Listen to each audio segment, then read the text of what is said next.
Hi hello friends, welcome back to our YouTube channel Shivamrut moral stories. ఈరోజు మరొక కొత్త స్టోరీతో మీ ముందుకు వచ్చేసాను. సింహగిరి అనే అడవిలో రకరకాల జంతువులు కలిసి నివసిస్తూ ఉండేవి. ఆ అడవికి రాజు సింహం. ఆ రాజు సింహం చాలా దయగలది మరియు అందరితో న్యాయంగా ఉండేది. తన రాజ్యంలోని జంతువులన్నింటినీ చాలా బాగా చూసుకునేది. కానీ ఆ మృగరాజుకు పొగడ్తలంటే చాలా ఇష్టపడేది.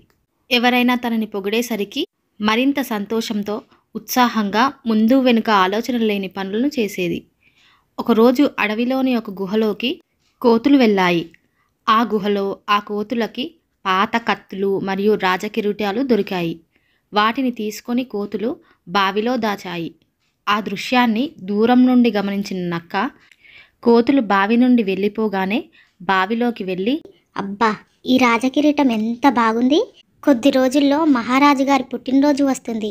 ఆ రోజున ఈ రాజకిరీటాన్ని మృగరాజుకి బహుమతిగా ఇస్తే మృగరాజు నాకు మంత్రి పదవిని ఇస్తాడు. ఈ కిరీటాన్ని బహుమతిగా ఇచ్చి కొంత పొగిడితే చాలు, ఖచ్చితంగా నేను మంత్రిని అయిపోతాను. ఇది నాకు చాలా మంచి అవకాశం.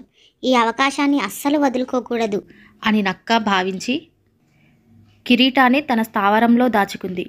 ఇక మృగరాజు పుట్టినరోజు రానే వచ్చింది.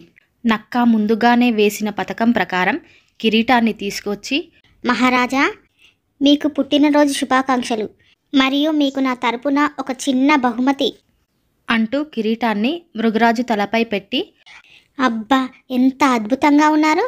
ఇప్పుడు కదా మీ హుందాతనం మరింత పెరిగింది. మా మహారాజు గారు ఈ కిరీటంలో ఎంత అందంగా హుందాగా ఉన్నారో కదా అంటూ మృగరాజును పొగడ్తలో ముంచేసింది.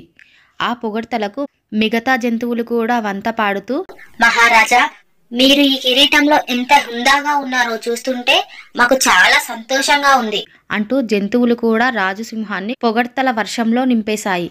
మృగరాజు ఆ మాటలు విని చాలా సంతోషించింది. కానీ ఆ కిరీటం సింహం తలపై ఉండటం దానికి ఇబ్బందిగా అనిపిస్తుంది. అలా కొద్ది రోజులు గడిచాక సింహం తలపై జూలు ఎక్కువగా పెరిగి కిరీటం బిగుతుగా అయి ఇంకా ఇబ్బందిగా మారింది. ఆ సింహానికి కిరీటంతో గందరగోళం మొదలైంది. జుట్టంతా కిరీటం చిక్కుకుపోయి తలకు భారం ఎక్కువైపోయింది.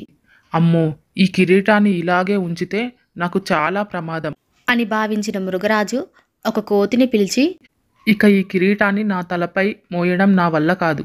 వెంటనే దీన్ని తీసివేయి కోతి అని చెప్పగానే కోతి అలాగే మహారాజు అంటూ మృగరాజు తలపై ఉన్న కిరీటాన్ని తీసివేసింది. కిరీటాన్ని తీసివేసిన వెంటనే మృగరాజు ఊపిరి పీల్చుకుంటూ, అమ్మయ్య, తలపై ఉన్న భారం మొత్తం దిగిపోయినట్లుంది. చాలా ప్రశాంతంగా అనిపిస్తుంది అని చెప్పింది. అదే సమయంలో ఆ ప్రదేశానికి చేరిన నక్క, మహారాజా, కిరీటాన్ని ఎందుకు తీసేశారు? ఇది మీకు హుందాతనానికి ప్రతీక అని అడిగింది. దానికి మృగరాజు ప్రశాంతంగా, అవును, చూడ్డానికి చాలా బాగుంది, కానీ నాకు సౌకర్యంగా అనిపించట్లేదు. నాకు నా సౌకర్యం ముఖ్యం. చూడడానికి మంచిగా ఉండటం కోసం అసౌకర్యాన్ని భరించడం అర్థం లేని పని అనిపించింది. కాబట్టి ఆ కిరీటాన్ని తీసివేయటం మంచిదని భావనతో తీసివేశాను అని చెప్పింది. ఆ మాటలు విన్న నక్క తన ఉపాయం విఫలమైందని గ్రహించి నిశ్శబ్దంగా అక్కడి నుండి వెళ్ళిపోయింది. ఇక ఆ మృగరాజు తన స్వేచ్ఛతో ప్రశాంతంగా జీవించసాగింది. ఈ కథ నుండి మనకు వచ్చే నీతి, బాహ్య అందం కంటే అంతఃసౌఖ్యం ముఖ్యమైనది. చూసే వ్యక్తులకు ఎలా కనిపిస్తున్నామనే దానికంటే మనకు సౌకర్యంగా ఉండే జీవనశైలి ముఖ్యమని తెలుసుకోవాలి. ఒకరి పొగడ్తలకు గురై మనకు ఇబ్బంది కలిగే పనులను చేయటం తగదు. మా ఈ స్టోరీ మీకు నచ్చినట్లయితే please Shivamrut moral stories YouTube ఛానల్ని లైక్ చేయండి, షేర్ చేయండి మరియు సబ్స్క్రైబ్ చేసుకోండి.